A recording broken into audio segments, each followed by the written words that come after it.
तो dear students, आज का हमारा टॉपिक है capacitance of parallel plate capacitor with conducting slab. हमें पता है कि जो एक कैपेसिटर होता है हमारे पास, उसकी capacitance C is equal to epsilon naught A/D होती है। कब होती है ये?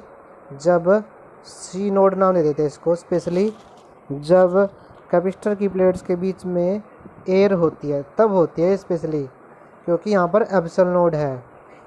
ओके, अगर मान लीजिए हमने कम्प्लीटली उसको किसी डाइलेक्ट्रिक मीडियम के साथ कम्प्लीटली भर दिया, कि उसके अंदर कोई भी ऐसा डाइलेक्ट्रिक डाल दिया जिसकी परमिटिविटी एप्सिलॉन है, तो उसकी कैपेसिटेंस हो जाएगी एप्सिलॉन A/D। इसी तरह से अगर हमने बीच में कंडक्टिंग स्लैब कम्प्लीटली भर दी, तो क्योंकि कंडक्टिंग स्लैब जो मेटल है उसकी परमिटिविटी इन्फिनिटी होती है, तो C की वैल्यू इन्फिनिटी हो जाएगी अगर पूरे में हमने कंडक्टिंग स्लैब भर दी। तो ये छोटे छोटे क्वेश्चन बन रहे हैं। इसके अलावा जो ये टॉपिक है ये हमें बता रहा है कि अगर हमने कुछ हिस्से को एयर में रखा और कुछ हिस्से में कंडक्टिंग स्लैब रखी है तो क्या होगा। तो इसके लिए आप देखिए, consider a parallel plate capacitor जिसकी टू कंडक्टिंग प्लेट्स है X और Y, जिन दोनों का एरिया A है, उनके बीच का सेपरेशन D है। अगर X को पॉजिटिव चार्ज दे दिया, उसकी सिग्मा जो है ना सरफेस चार्ज डेंसिटी है, और Y को अर्थिंग कर दिया। अगर हमने T थिकनेस की कंडक्टिंग स्लैब इंसर्ट कर दी तो क्या होगा। ठीक है, इससे पहले एक लाइन में हम यहाँ पर सोचेंगे कि C naught is equal to epsilon naught A/D, कि जब यह स्लैब नहीं थी तब इसकी कैपेसिटेंस कितनी है। अब क्या होगा कि वहाँ पर T थिकनेस की तो कंडक्टिंग स्लैब होगी और D-T थिकनेस में क्या होगा, एयर होगी। तो देखिए, electric field at any point in the air, अगर एयर की बात करें, एयर वाली जगह पे इलेक्ट्रिक फील्ड कितना होगा, उसको मैंने E नोट नाम दे दिया, सिग्मा बाई एप्सिलॉन नोट। इस बात का हमें पता ही है। लेकिन electric field in the conducting slab, क्योंकि कंडक्टिंग स्लैब के अंदर इलेक्ट्रिक फील्ड क्या होता है, जीरो होता है, तो बाकी जगह पर इलेक्ट्रिक फील्ड इंटेंसिटी क्या हो जाएगी, मतलब कंडक्टिंग स्लैब में क्या हो जाएगी, जीरो, और बाकी जगह जो एयर रहेगी वहाँ पर E naught is equal to epsilon naught sigma by epsilon naught. अब आप सोचेंगे कि ऐसा क्यों कर रहे हैं, ऐसा इसलिए कर रहे हैं क्योंकि हम जैसे कि V is equal to E into D करते हैं, और फिर हम क्या करते हैं, C is equal to Q/V, दो फॉर्मूला यूज़ करते हैं। तो ऐसे ही दो फॉर्मूला यूज़ करेंगे। तो V में बदलाव आया है, यहाँ पर V में क्यों बदलाव आया है, E के बदलाव की वजह से V में बदलाव आया है। पहले तो क्या था, यहाँ से यहाँ तक जो E था वो ये था, लेकिन अब क्योंकि कुछ जगह पर, इस जगह पर E क्या हो जाएगा, जीरो हो जाएगा, तो V में फ़र्क पड़ जाएगा। कितना फ़र्क पड़ेगा, देखिए, द टोटल पोटेंशियल डिफरेंस, दोबारा से देखिए, the total potential difference between the plates is the work done in crossing unit positive charge from one plate to another. ठीक है, अगर हम बात करें टी थिकनेस में तो क्या हो जाएगा, वर्क डन जीरो होगा, क्योंकि इलेक्ट्रिक फील्ड इंटेंसिटी होगी तभी तो वर्क डन है कंडक्टर के अंदर, क्योंकि इलेक्ट्रिक फील्ड इंटेंसिटी क्या है, जीरो है, तो इस वजह से वहाँ का वर्क डन क्या हो जाएगा, जीरो हो जाएगा। ये बात समझिए, यहाँ से लेके यहाँ तक जो है ना वर्क डन क्या हो जाएगा, जीरो, और बाकी जगह पर E नोड इंटू D-T, क्योंकि इतनी जगह पर यहाँ से लेके यहाँ तक जहाँ पर एयर है, यहाँ से यहाँ तक वर्क डन क्या होगा, E नोड, तो हो जाए इलेक्ट्रिक फील्ड इंटेंसिटी, और बाकी क्या, कितनी जगह ये D-T जगह है। तो वैसे ही पहले तो क्या था, E इंटू डी होता था, अब D की जगह क्या हो जाएगा, D-T हो जाएगा, और T जगह पे क्या हो जाएगा, जीरो, वर्क डन हो जाएगा। अब आगे देखिए, हमारे पास V is equal to E naught into D-T है। E नोड की वैल्यू दी sigma by epsilon naught, sigma by epsilon हमने वैल्यू रख दी है। इस तरह से अगर आगे बात करें चार्ज अगर हम बात करें कैपेसिटेंस कितनी हो जाएगी Q बाई वी। तो जब हम Q बाई वी रखेंगे यहाँ पर, जब Q बाई वी रखेंगे तो यहाँ पर क्योंकि Q क्या है सिग्मा इंटू ए है, तो सिग्मा से सिग्मा कट जाएगा, यहाँ पर A epsilon node by D minus T रह जाएगा। क्या रह जाएगा डी माइनस टी। तो जो फर्क है वो कितना है कि डी की जगह पर डी माइनस टी हो गया जब उन्हें कंडक्टिंग स्लैब रखी है। तो in capacitors the region between the plates is filled with conducting slab the capacitance become infinity. अगर पूरी तरह से भर देते हैं तो क्या हो जाती है इन्फिनिटी हो जाती है। अगर हम कंडक्टिंग स्लैब भर रहे हैं जैसे यहाँ पे भरा है तो कैपेसिटेंस क्या हो जाती है, पहले तो थी C naught is equal to epsilon naught A by D, और अब क्या हो गई epsilon naught A by D minus T. नीचे वाली जो टर्म है वो कम हो गई, तो ओवरऑल कैपेसिटेंस क्या हो जाएगी इंक्रीज हो जाएगी। तो हम कह सकते हैं कैपेसिटेंस इंक्रीज होगी। ये आपको याद रखना है, कनेक्टिंग स्लैब इंसर्ट करने से कैपेसिटेंस जो है ना इंक्रीज होगी। इसके बाद जो आगे टॉपिक है वो क्या है, capacitance of A parallel plate capacitor with dielectric slab. अब क्या इंसर्ट करेंगे, अब डाइलेक्ट्रिक स्लैब इंसर्ट करेंगे। ध्यान दीजिएगा डाइलेक्ट्रिक स्लैब क्या होती है, जैसा कि हम अभी पीछे पढ़ के आए हैं डाइलेक्ट्रिक मीडियम या फिर डाइलेक्ट्रिक स्लैब एक ऐसा मीडियम है जिसकी जो कंडक्टर नहीं है, जो इंसुलेटर है, और ना ही इसके मतलब इसके अंदर चार्ज फ्री नहीं होता, लेकिन इसके अंदर कुछ ना कुछ इलेक्ट्रिक फील्ड इंटेंसिटी इंड्यूस्ड होती है, कुछ ना कुछ इलेक्ट्रिक फील्ड इंटेंसिटी इंड्यूस्ड होती है, जैसा कि हमने लास्ट वीडियो में पढ़ा है। तो इसके लिए आप सबसे पहले consider a parallel plate capacitor having two conducting plates X and Y. उसी तरह से कंसीडर कर लिया, डी डिस्टेंस है, एक्स प्लेट को हमने चार्ज दे दिया जिसकी सरफेस चार्ज डेंसिटी सिग्मा है, वाई को अर्थ कर दिया। अगर टी थिकनेस की डाइलेक्ट्रिक स्लैब इंसर्ट की है जिसकी परमिटिविटी के है, इंड्यूस की है बिटवीन द प्लेट्स, तो क्या होगा थिकनेस ऑफ डाइलेक्ट्रिक स्लैब हो जाएगी टी, एयर गैप की थिकनेस हो जाएगी उसी तरह से डी माइनस टी। अगर देखें electric field at any point in the air between the plates is E naught is equal to sigma by epsilon naught. इस जगह पर तो वही सिग्मा बाई एप्सिलॉन नोड। अगर हम बात करते हैं electric field at a point in dielectric slab E is equal to E naught by K. ये कहाँ से आया, इसको देखिए ये कहाँ से आया, क्योंकि हमने पढ़ा है F naught by F is equal to K बराबर होता है, या फिर E naught by E is equal to ये भी के बराबर होता है।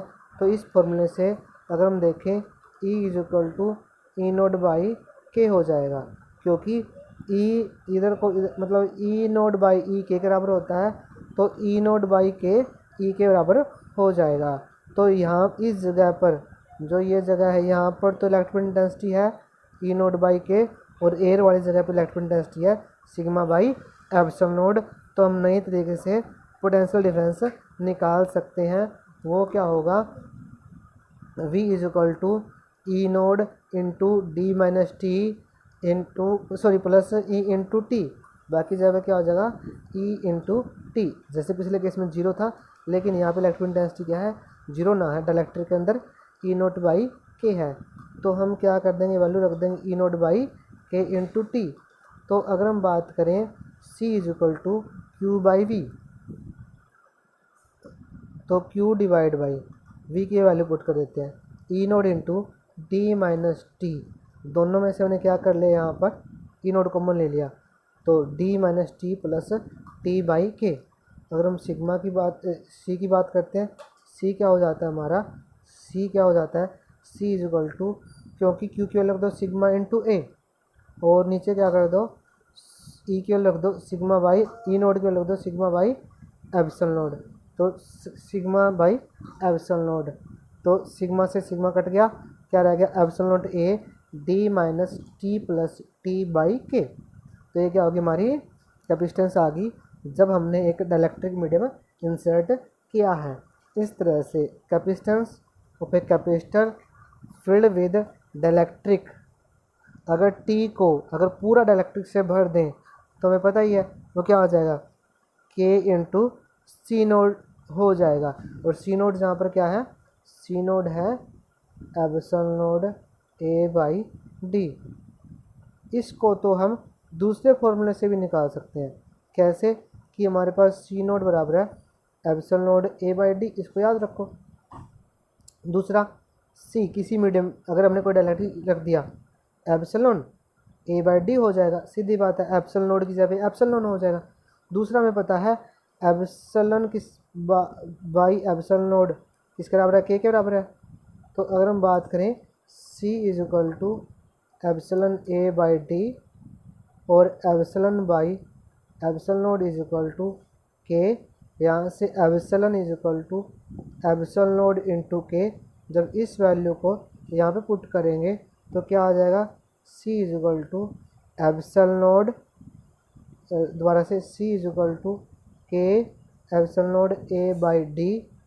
और ये क्या है, ये हमारी कैपेसिटेंस है, जब एयर से बड़ा है तो के इंटू सी नोड के बराबर होगा, K into C is equal to K into C naught के बराबर हो जाएगा। ये तो यहाँ पर भी निकल के आ रहा है जब इस फॉर्मूले हमने डी की वैल्यू टी की वैल्यू डी के इक्वल की है, मतलब पूरी तरह से हमने क्या किया, उसको उसके साथ भरा हुआ है, मतलब पूरे डायलेक्ट्रिक के साथ भरा हुआ है। इसके साथ ही साथ अगर हम बात करते हैं छोटे छोटे 2 टॉपिक और हैं तो ये चैप्टर कंप्लीट हो जाएगा हमारा। यहाँ पर जो इम्पोर्टेंट है वो एक बार दोबारा से रिवाइज करवा देता हूँ मैं आपको। Capacitance of a capacitor with dielectric medium.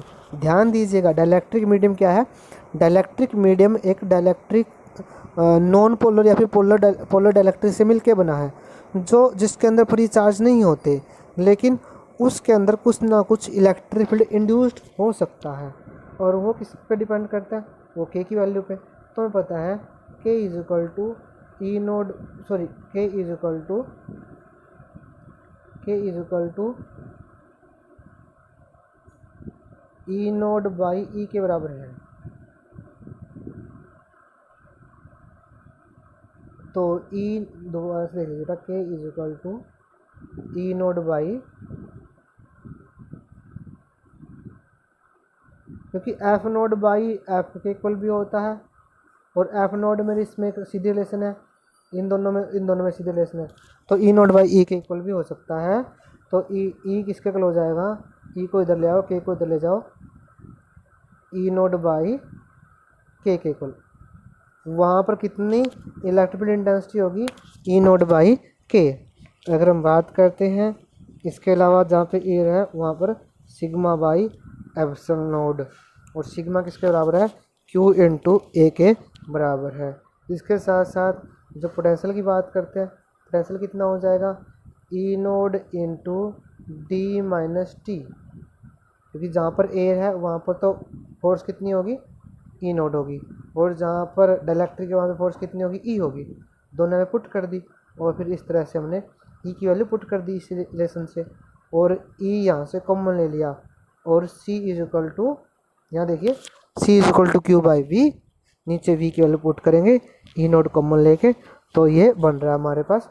और उसके बाद हमने ये कर दिया।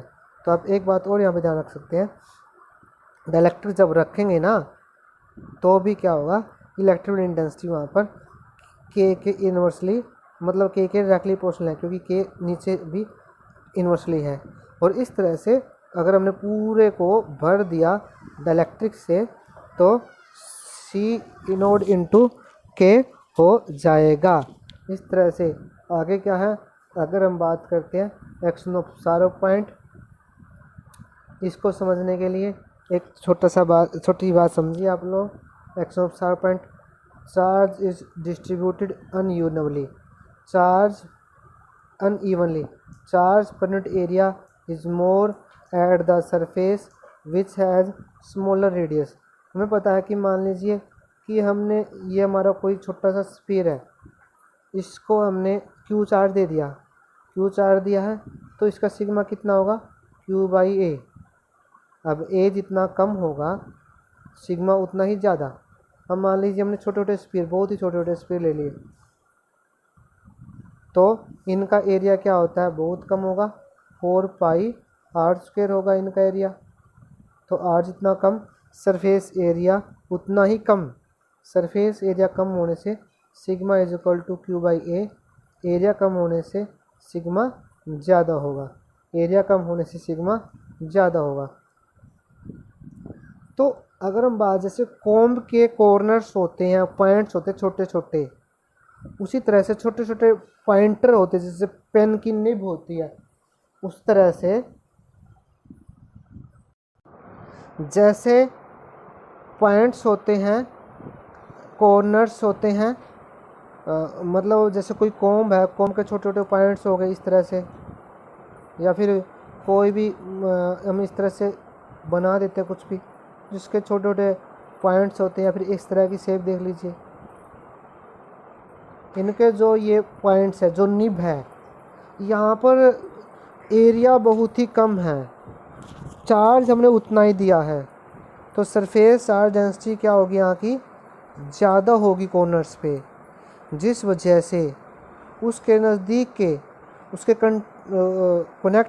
कनेक्शन में जो एयर मॉलिक्यूल्स आ रहे हैं वो ज़्यादा इलेक्ट्रिक फील्ड की वजह से आयोनाइड हो जाएंगे। जो इलेक्ट्रिक फील्ड है वहाँ से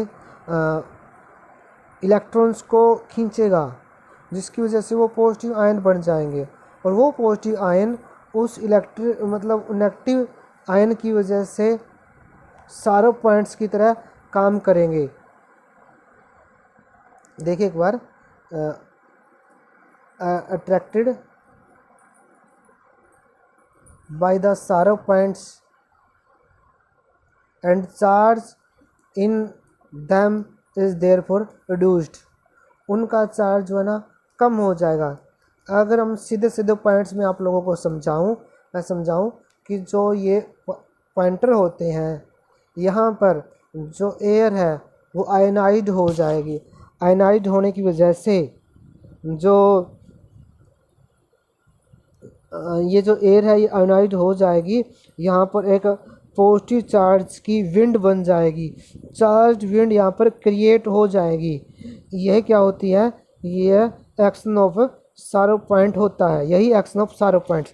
सारो पॉइंट्स किस तरह से काम करते हैं, जो सारो पॉइंट्स होते हैं, जो न्यूक्लियर पॉइंट होते हैं, वहाँ पर पॉजिटिव आयन, क्योंकि चार्ज अगर आपने नेगेटिव चार्ज दिया है तो पॉजिटिव आयन विंड बन जाएगी इलेक्ट्रिक फील्ड दूसरा होने की वजह से, और नेगेटिव आयंस वाली विंड भी बना सकते हैं हम। इसी को हम एक्शन ऑफ सारो पॉइंट बोलते हैं। और ये जो है ना, ये यहाँ पर काम आता है लाइटनिंग कंडक्टर में। किस तरह से, this is simple device use to protect tall buildings from lightning. Lightning से बिल्डिंग को बचाने के लिए यह काम करता है।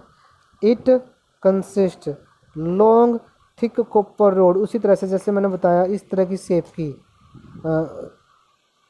ऊपर एंटीना लगा रखे हैं, और उनको कॉपर रोड जो है ना द बिल्डिंग ग्राउंड के अंदर दबा रखा है।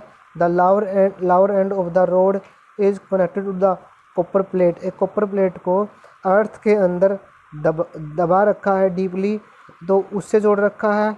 और एक मेटल प्लेट जो है ना, जिसके ऊपर स्पाइक्स हैं बहुत सारे, उसको हमने कनेक्ट कर रखा है दूसरे एंड से रोड के। मान लीजिए दूसरे तरीके से समझाऊंगा कि ये बिल्डिंग है तो, और ये है कॉपर रोड, हमने एक नीचे तो दबा रखा है, इसको जुड़ी हुई है ऐसे। दोबारा से देख लीजिए, ये बिल्डिंग है ना, इसके साथ साथ कॉपर रोड लगा रखी है हमने। ये है कॉपर रोड हमारी, यहाँ पर एक प्लेट को हमने अर्थ के अंदर दबा रखा है, और दूसरा जो एंड है रोड का, उसके ऊपर हमने इस तरह के सारे पॉइंट बना रखे हैं।